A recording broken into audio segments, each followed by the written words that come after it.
I'm Don Raimundo C. Garcia, Giselle Balosa. Ezekiel Luis Arguetano, Jaco A. Marticular. I am a Scholar of National National University. Kami po ay isang typical na family. Nag-working father, tapos housewife yung mother. Ngayon po, after the 30 years ng pagtatrabaho, nagkasakit po yung father ko. Siya po yung nag-iisang nagtatrabaho sa pamilya namin. Nung nag-retire siya, nawala na siya ng work, nagkaroon na siya ng sobrang daming gastusin. Doon po yung panahon na naisip ko na hindi ko na alam paano yung magiging buhay namin that time. I'll take you first when I was in elementary. My challenge is not just going to school. My challenge is, kapag uwi ako ng bahay, kailangan may bitbit akong pera at bigas. Every morning, I would wake up around 6 a.m. to sell kadyos, it's a beans native in Iloilo, to sell it in exchange for money or just one can of white rice up until I went to high school, even in college. Nung pumunta po ako sa Manila din, ako lang po kasi, kasama ko lang yung kaklase ko. Sabi naman ng father ko, which is an alumni din po ng NU, try ko daw sa school niya din. Wala po akong idea dito sa NU dati.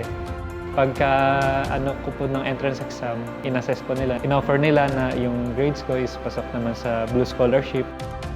Ang background ko kasi galing ako sa non-graded system. Hindi ko alam na makaka-qualify ako for the scholarship program. Nung na-receive namin yung balita, my parents were really proud na qualified ako as a scholar.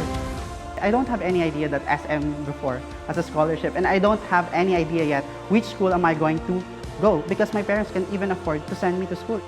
Sabi ko po, may babayaran pa po ba ako sa tuition? Kasi yun din po yung pinaghahanda ng parents ko kasi si father na lang po ang nagtatrabaho and apat po kasi kami magkakapatid. So, tatlo po kami, parang halos sabay-sabay magka-college. Nung nalaman ko po na scholar nga po ako, ay grabe, so parang makakatulong din ako sa parents ko.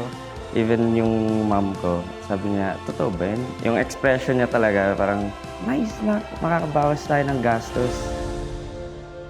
My mother always told me that, nakapag-igihan mo sa pag-aaral mo kasi yan lang may bibigay namin sa'yo. My parents are also doing their best, but of course, their opportunities are also limited.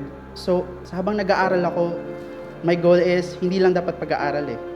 I need to provide for my family. Grabe po yung tuwa ko, nasa bahay po ako noon, kasama po yung parents ko.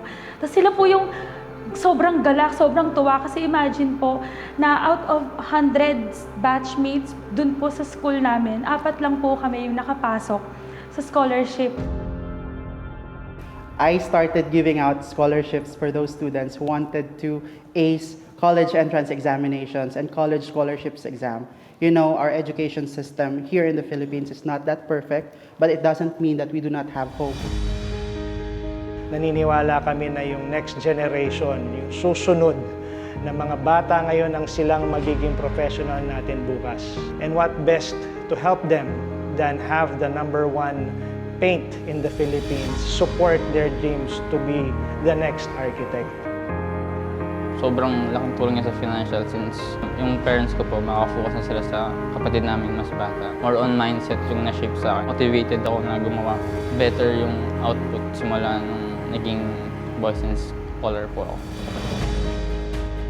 Thank you dahil yung scholarship is nag-extend beyond the classroom. Hindi lang ako yung natulungan, pati yung buong family ko. Yung opportunity po na yun, minsan lang binibigay. So, kailangan i-grab din po natin. Hindi nyo po alam kung ano po yung changes na binigay po sa life namin. Pangarap ko po kasi magka-firm. I will surely promise na i-pay it forward ko po. Now, I'm the one creating more scholars, and that wouldn't be possible without your trust, without your support and your vision. Mahigit 100 na ang mga scholars na nagtapos sa ating programa for the past 20 years. We've seen most of you and we're so happy every time we see you. Maraming salamat for allowing us to be part of your journey. Take heart and note that we are here. If you're tinkering with the idea of actually going into a scholarship grant, National University, is a very good choice. Hindi lang siya basta drawing sa akin. Mas nagkaroon ng meaning yung gawa ko. Wala ako dito ngayon kung hindi nangyari yung scholarship na yun. Kayo po yung naging daan kung bakit po kami nandito sa kinatatayuan namin.